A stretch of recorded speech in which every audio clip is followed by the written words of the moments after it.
बार फिर से आप सभी का बहुत बहुत स्वागत है। आज हम देखेंगे कि टूरिज़्म कितने प्रकार का हो सकता है।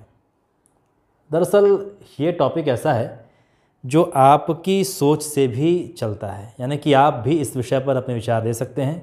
आप चाहें तो कमेंट बॉक्स में अपने विचार दें मुझे। दरअसल क्या है कि ये टॉपिक बिल्कुल फ्री है, आपको फ्री करता है कि आप कितने प्रकार सोच सकते हैं।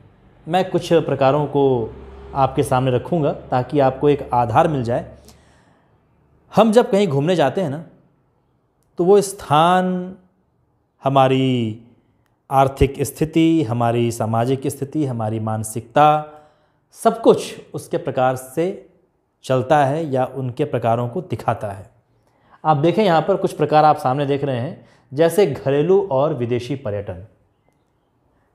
जब आप अपने घर में अपने घरेलू यानी कि अपने देश में ही घूमते हैं तो ये घरेलू पर्यटन होता है। और जब आप विदेश में घूमते हैं, जैसे आप चाहते हैं घूमने स्विट्ज़रलैंड, थाईलैंड, तमाम ऐसे राष्ट्र हैं जहां आप घूमना चाहते हैं, तो वो स्थान यदि आप घूमने जाएंगे तो वो विदेशी पर्यटन होगा। और वहाँ के लोग यदि भारत आएंगे तो उनके लिए विदेशी पर्यटन होगा। लेकिन अब यदि आप दिल्ली जा रहे हैं, आप ताजमहल देखने जा रहे हैं, तो ये घरेलू पर्यटन की श्रेणी में आएगा।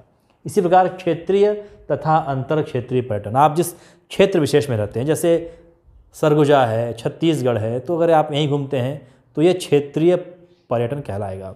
लेकिन जब आप इस राज्य को छोड़कर उड़ीसा जा रहे हैं पुरी घूमने, आप राजस्थान जा रहे हैं, तो यहाँ के लिए वो अंतर क्षेत्रीय पर्यटन होगा।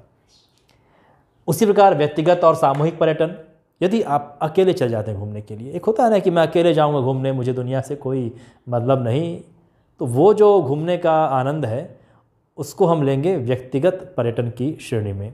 और जब आप एक ग्रुप में जाते हैं, अपनी फैमिली मेम्बर्स के साथ जाते हैं, अपने यार दोस्तों के साथ जाते हैं, अपने टीचर्स के साथ जाते हैं, तो ये होगा सामूहिक पर्यटन। एक और है इसमें सामुदायिक। ये शब्द थोड़ा समझने की आवश्यकता है। दरअसल क्या होता है कि सामुदायिक यानी कि एक विशेष समुदाय जो होता है वो घूमने जाता है। विदेश में बहुत पैसा है, ऐसा हम सुनते हैं ना, कुछ है वास्तव में सच्चाई भी है। और जब उनके पास पैसा बढ़ जाता है ना, तो वो घूमने आते हैं, उनका एक शौक़ हो जाता है, उनकी एक दिनचर्या या उनके वर्ष भर के जो गतिविधि होती हैं उनमें ये स्वाभाविक रूप से शामिल रहता है कि वो एक समय एक्सपेंड करते हैं, घूमने जाते हैं। तो वो जो समुदाय हैं उनके लिए कहते हैं हम सामुदायिक पर्यटन। इसी प्रकार अल्पकालिक दीर्घकालीन, कभी हम जाते हैं घूमने कि आज गए, थोड़ी देर घूमे घामे लौट के आ गए, तो उसे हम अल्पकालिक की श्रेणी में रखेंगे, 1 दिन 2 दिन घूम के आ गए। दीर्घकालीन, जैसे हम 5-10 दिन के लिए घूमने गए, सप्ताह भर का टूर है हमारा, 15 दिन का टूर है, महीने भर का टूर है, तो ये तमाम जो चीज़ें आएंगी वो दीर्घकालीन पर्यटन में आएगा। 2-3 दिन की बात है तो वो अल्पकालिक पर्यटन की श्रेणी में आता है। ठीक है ना। अब देखते हैं हम स्वच्छंद और समन्वित पैकेज पर्यटन। स्वच्छंद यानी क्या होता है कि आप निकल गए घूमने के लिए, घूमने जा रहे हैं, बहुत ज़्यादा उसके लिए प्लानिंग नहीं करते हैं हम लोग, है ना, निकल गए हैं, रास्ते में जो मिल रहा है खा भी ले रहे हैं, कहीं पर रात हो गई तो वहाँ रुक जा रहे हैं, या रात में चल दे रहे हैं, दिन में रुकते हैं, स्वच्छंद रहते हैं हम। लेकिन एक होता है पैकेज समन्वित, जब कोई ऐसी एजेंसी होती है टूर ट्रेवल्स, उन लोग क्या करते हैं कि पैकेज निकालते हैं, तीर्थ यात्राओं की पैकेजेस, या बोल देंगे वो रामेश्वरम का पैकेज टूर है ये। तो कुछ ऐसे पैकेज बनते हैं जिसमें आपको पर्टिकुलर उनके हिसाब से एक शेड्यूल दिया रहता है, एक प्लानिंग होती है, वैसे आपको चलना पड़ता है, तो उसको बोलते हैं हम लोग समन्वित या पैकेज पर्यटन। इसी प्रकार द्रव्य सक्रिय और द्रव्य निष्क्रिय, नाम से स्पष्ट है कि द्रव्य सक्रिय जहाँ पर लगातार पैसे भी खर्च हो रहे हैं आपके, आप कहीं गए हैं, आपका उद्देश्य केवल और केवल वहाँ की चीज़ें खरीदना है, बोटिंग करना है, एंजॉय करना है, पैसा वहाँ पर पब है, डांसिंग कर रहे हैं आप, ऐसी चीज़ों में लगातार जहाँ पैसे खर्च होते हैं उनमें यदि आप घूमने गए हैं तो वो द्रव्य सक्रिय होगा, लगातार आप पैसे निकाल रहे हैं, पैसों का लेन देन हो रहा है। और द्रव्य निष्क्रिय, जहाँ पर आप घूमने गए हैं, अपने पास मोबाइल रखें, फ़ोटो खींच लिए, थोड़ा बहुत खा लिए, तो ये द्रव्य निष्क्रिय होगा, यहाँ बहुत ज़्यादा आपको खर्च करने की आवश्यकता नहीं होगी। तो ऐसे भी होते हैं पर्यटन। कुछ और प्रकार हैं पर्यटन के, आप देखें इधर सामाजिक पर्यटन, जैसे आप कहीं जा रहे हैं, समाज, किसी समाज के साथ जुड़ रहे हैं, उसे देख रहे हैं, उनकी चीज़ों को समझ रहे हैं, तो सामाजिक गतिविधियों से श्रेणित ये होते हैं पर्यटन। इसी से मिलता जुलता है सांस्कृतिक, जैसे होता नहीं है कि हम जा रहे हैं बस्तर आर्ट देखने के लिए, ट्राइबल कल्चर, तो ट्राइबल कल्चर एक बहुत ज़्यादा अट्रैक्टिव टूरिज़्म का क्षेत्र है, बहुत से लोग आते हैं, विदेशी लोग भी आते हैं। तो सांस्कृतिक उनकी जो चीज़ें हैं, उनकी विशेषताओं को जानने समझने के लिए लोग घूमने आते हैं, तो वो होता है सांस्कृतिक पर्यटन। इसी प्रकार समुद्र, बालुका और सूर्य, ये भी आप देखते होंगे। बीच, गोवा बीच, मरीना बीच, तमाम बीच ऐसे हैं।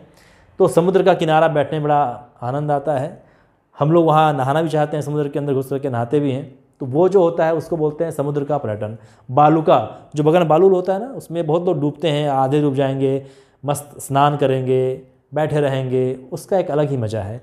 तो एक ये भी होता है सूर्य पर्यटन। बहुत से लोग क्या होते हैं कि मिट्टी में घुस जाते हैं और सूर्य की गर्मी को महसूस करते हैं, उगते सूर्य को देखते हैं। चंद्रभागा बीच, पुरी की यात्रा में आप जब जाएंगे तो आप ये तीनों पर्यटन वहाँ पर देखेंगे। इसके अलावा पर्यावरण संबंधी पर्यटन, बहुत से लोग होते हैं जो पर्यावरण से जुड़े हुए चीज़ों को देखते हैं। जैसे उसके पार्ट हैं वन्य जंतु पर्यटन, प्राकृतिक दृश्य पर्यटन, तो वो वन्य जंतुओं को देखते हैं। कान्हा किसली, बांधवगढ़, ये सब में भी घूमते हैं लोग। इसके अलावा प्राकृतिक दृश्य, जैसे जहाँ के नज़ारे आपको अपनी ओर खींचते हैं, चाहे वो दार्जिलिंग हो, चाहे वो जम्मू कश्मीर की हसीन वादियाँ हों, तो ये भी होता है। फिर एकांत जीवन, कभी कभी ऐसा लगता है कि शोरगुल में हम त्रस्त हो गए हैं, थोड़ा कुछ दिन के लिए किनारे हो जाएं, अकेले रहें, अपने आप में खो जाएं, तो ऐसे पर्यटन को हम बोलते हैं एकांत जीवन पर्यटन। युवा वर्ग, आजकल युवा वर्ग घूमने का शौकीन है, और आज ही नहीं हमेशा से रहा है।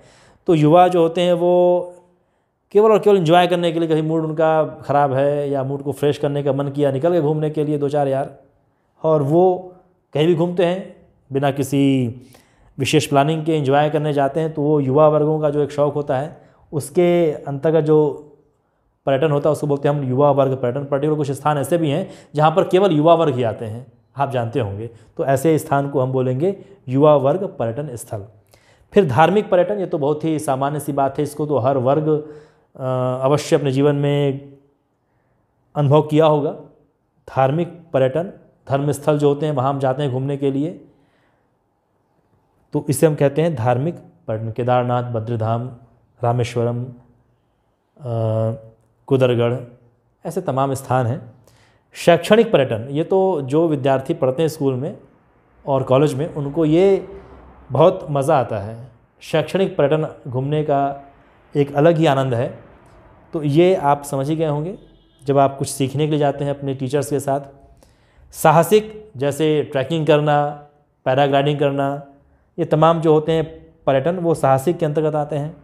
ऐतिहासिक, ऐसे कई स्थल हैं जो प्राचीन काल के हैं, जैसे कुछ किले हैं जिनको आप देखने के शौक़ रखते होंगे, जैसे आगरा का किला है, ताजमहल का जो स्ट्रक्चर है वो जानना, फिर दिल्ली का लाल किला, आसपास में डीपाडी है, महेशपुर है, तो ऐसे तमाम स्थान हैं जहाँ पर कुछ प्राचीन स्मारक हैं, भग्नावशेष हैं, उन चीज़ों को देखने का शौक़ होता है ऐतिहासिक पर्यटन।